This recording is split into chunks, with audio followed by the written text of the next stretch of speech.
नमस्कार, आप देख रहे हैं आज तक डिजिटल और मैं हूं आपके साथ अनूप आकाश वर्मा और मेरे साथ हैं क्राइम तक के डिप्टी एडिटर चिराग गोठी। चिराग, बहुत बहुत स्वागत है आपका। अगर आपने बांग्लादेश की उपन्यासकार तस्लीमा नसरीन का उपन्यास लज्जा पढ़ा है तो फिर आप इस बात से वाकिफ होंगे कि उस लज्जा की वजह से उन्हें बांग्लादेश छोड़ना पड़ा और भारत में वो निर्वासन का जीवन जी रही हैं।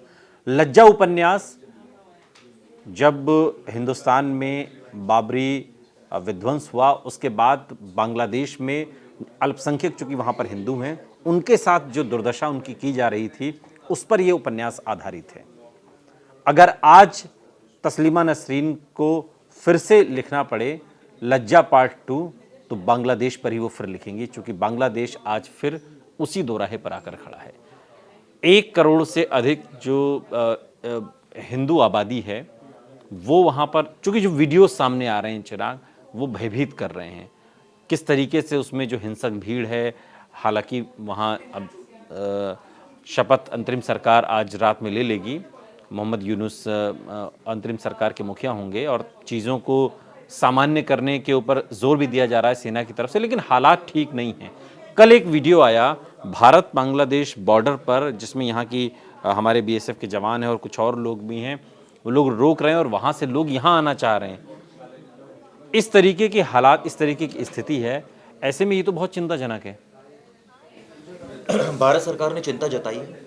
मिनिस्ट्री ऑफ एक्सटर्नल अफेयर्स और जो हमारे मिनिस्टर है विदेश मंत्री जयशंकर साहब, उन्होंने चिंता जताई और ये कहा है कि हालात ठीक नहीं है। और खासकर अगर मैं बात करूं हिंदुओं की, तो वहाँ पर इतनी सारी वीडियोस अनूप आ रही है कि वो वीडियो देखकर यहाँ हिंदू मुसलमान की बात नहीं हो रही, यहाँ बात हो रही है कि अगर वैसी वीडियो किसी मुस्लिम के साथ भी होगा तो मुझे उतना ही दर्द होगा जितना हिंदू की वीडियो देखकर दर्द हो रहा है। और महिलाओं के साथ बदतमीजी हो रही है, बांध रखा है उनको। एक मैं वीडियो देख रहा था, एक मैंने वीडियो देखी जिसमें एक हाथ काट दिया और ये कहा जा रहा है, क्लेम किया जा रहा है वो हिंदू है। एक मैंने वीडियो देखी जिसमें मार रहे हैं बहुत सारे लोग।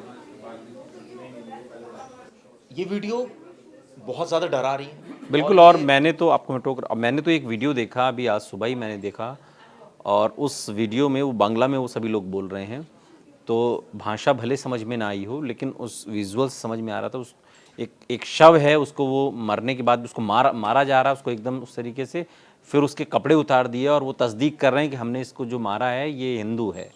तो इस तरीके के जब वीडियो सामने आ रहे हैं तो ये तो बहुत ज़्यादा चिंताजनक है कि बांग्लादेश में आखिर हो क्या रहा है और ये हो शांत कैसे होगा ये सब। देखिए, एक तो बांग्लादेश में ये हो रहा है, हिंदू बेशक हैं वो, लेकिन भारत सरकार का कंसर्न है। लेकिन एक पॉइंट ऑफ थॉट ये भी है कि भाई वो भारतीय तो नहीं है, वो वहाँ रह रहे हैं, बिल्कुल बांग्लादेश के नागरिक हैं वो, या नागरिक नहीं है तो वहाँ बहुत टाइम से स्टे किया हुआ है उन्होंने। लेकिन कंसर्न है, अगर कोई किसी और देश में भी कोई हिंदू या कोई मुस्लिम भाई किसी के साथ भी अगर ऐसा होता है तो वो तकलीफ देता है कि भाई वो इंडियन है, अगर उसके साथ इस तरह से हो रहा है, भारतीय है, उसके साथ इस तरह से हो रहा है तो गलत है। इनफैक्ट किसी विदेशी के साथ भी ऐसा होता है तो वो अगर आप मानव हैं, मैं तो कहूँगा, और आपको मानवता पसंद है तो आपको वो चीज़ अच्छी नहीं लगेगी।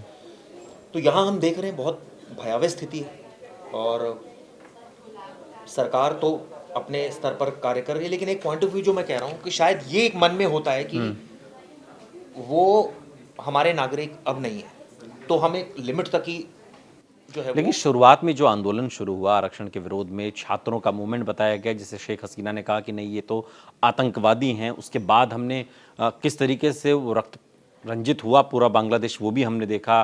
पीएम हाउस में घुस के किस तरीके से वहाँ लूटपाट की गई, अंगवस्त्र वहाँ पर लेकर लहराए गए।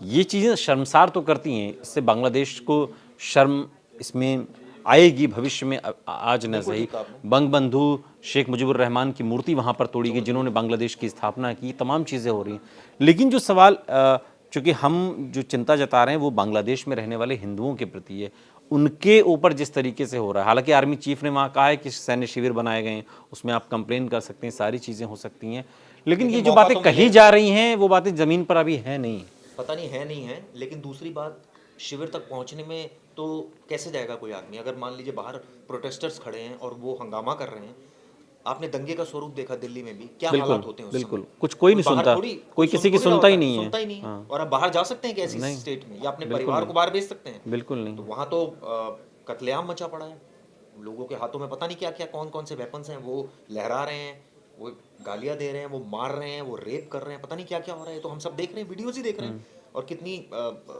मतलब मानवता को और शर्मसार कर इसमें देने वाली इसमें वीडियोज हैं। मैं संसद में विदेश मंत्री एस जयशंकर ने, हालांकि ये उसमें जो अल्पसंख्यक हिंदू हैं खासकर उनकी उन्होंने चिंता तो जताई, लेकिन ये भी एक फैक्ट है कि हम उन्हें अपने यहाँ तो नहीं बुला सकते ना। हम 1-2 करोड़ लोगों का हम क्या हम बिल्कुल ठीक ये कहा तो आपने। संभव नहीं है ना, तो व्यावहारिक और नहीं है। चिंता जताना एक अलग बात है, लेकिन व्यवहारिकता अगर देखें तो वो उनको ना तो बुला सकते, और एक लिमिट तक ही आप चिंता जता सकते हैं, क्योंकि एट द एंड वो आपके नागरिक अब नहीं नहीं है। है, नहीं है, और वो बिल्कुल। दूसरे देश में रह रहे हैं, वो एक उनकी टेरिटरी का मामला है, वहाँ पर वो हुआ है, तो फिर ये होएगा कि भाई आप हमारे उसमें दखल अंदाजी क्यों कर रहे हैं। तो बहुत सारी ऐसी चीज़ें हैं, लेकिन ये बात सच है कि वीडियोस कहीं से भी जस्टिफाइड नहीं है जो दिख रहा है। लेकिन जो शरणार्थी के तौर पर आना चाह रहे हैं, कल का ही एक वीडियो हमने आज तक पर अपलोड भी किया है उसको, और उसमें आप देखेंगे उसमें सैकड़ों की संख्या में लोग सीमा के इस पार आना चाह रहे हैं, हिंदुस्तान में दाखिल होना चाह रहे हैं, लेकिन बीएसएफ के जवान हैं और कुछ स्थानीय लोग भी हैं, वो उनका विरोध कर रहे हैं। कई लोगों को मैंने पत्थर मारते हुए भी देखा, फिर एक तो तरफ वो वहां एक से तरफ विदेश मंत्री संसद में बयान दे रहे हैं हमें चिंता है, और एक तरफ अगर कोई आना चाह रहा है अपनी जान बचाने के लिए, तो उसको क्या हम अलाउ कर दें, सवाल ये उठता है, या नहीं अलाउ करें, सवाल ये भी उठता है। भाई एट द एंड अगर ऐसे हम सबको अलाउ कर देंगे, तो वही बात है, फिर वो बहुत सारी ह्यूज पॉपुलेशन यहाँ पर आ सकती है। वो हम रोहिंग्याओं को लेकर तो पहले से इतने पहले से सवाल इतने हैं। सवाल है, क्राइम इतना ज्यादा होता है। मैं ये नहीं कह रहा ये लोग क्रिमिनल्स हैं, लेकिन there is no guarantee, simple सी बात ये है। दूसरी चीज इसको लेकर पॉलिसी है कि भाई अगर कोई आना चाहे तो शरणार्थी के तौर पर रह सकता है, लेकिन अब ये थोड़ी कि आप इतने सारे लोग आ जाएंगे तो फिर जो यहाँ लोग रह रहे हैं, हम कहाँ, हम यहाँ जो अराजकता फैल जाएगी, यहाँ जो क्राइम, मतलब बहुत सारी चीजें।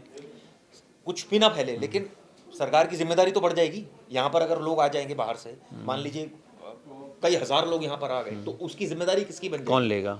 कौन लेगा उसकी जिम्मेदारी? उनका खाना पीना कौन उनकी जिम्मेदारी लेगा? आप बताइए, रहने का व्यवस्था, उनके दैनिक जो क्रियाएं बिल्कुल, करेंगे, उनकी बिल्कुल, क्या कौन बिल्कुल, जिम्मेदारी लेगा? बिल्कुल। उसकी कहने का मतलब ये है कि ये यानी बांग्लादेश को जितना आसान खुद लगता है खुद ना, से ही मंथन करना बिल्कुल है। ठीक हाँ। बात आपने कही, और ये खुद से ही करना है, और ये जितना आसान लगता है ना, आप चिंता जता सकते हैं, वीडियो में हमें गुस्सा जरूर आ सकता है, लेकिन सच्चाई भी ये है कि हम बहुत ज्यादा हम कुछ कर तो नहीं सकते कर ना। नहीं सकते हाँ। उसमें आप, क्योंकि आखिर है तो दूसरे मुल्क का मामला ही ना। दूसरे मुल्क का अंदरूनी मामला है, इसको कहेंगे हम।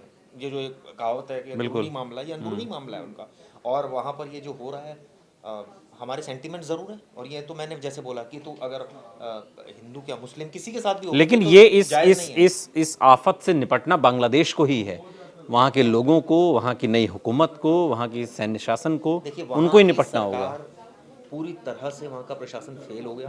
यही वजह थी कि लोग सड़कों पर आ गए। बिल्कुल, लेकिन आज से तो चलिए मोहम्मद यूनुस आज अंतरिम देखते हैं, सरकार के मुखिया अच्छी के तौर बात पर है, शपथ देखते हैं। लेंगे, हम तो 15 चाहते हैं सलाहकार कि भी। बहुत शांति आए वहाँ, ये जो कत्लेआम है वो खत्म हो, वहाँ पर एक सरकार की स्थापना हो। अगर दूसरी सरकार में लोगों का ट्रस्ट है तो वो भी सरकार चले।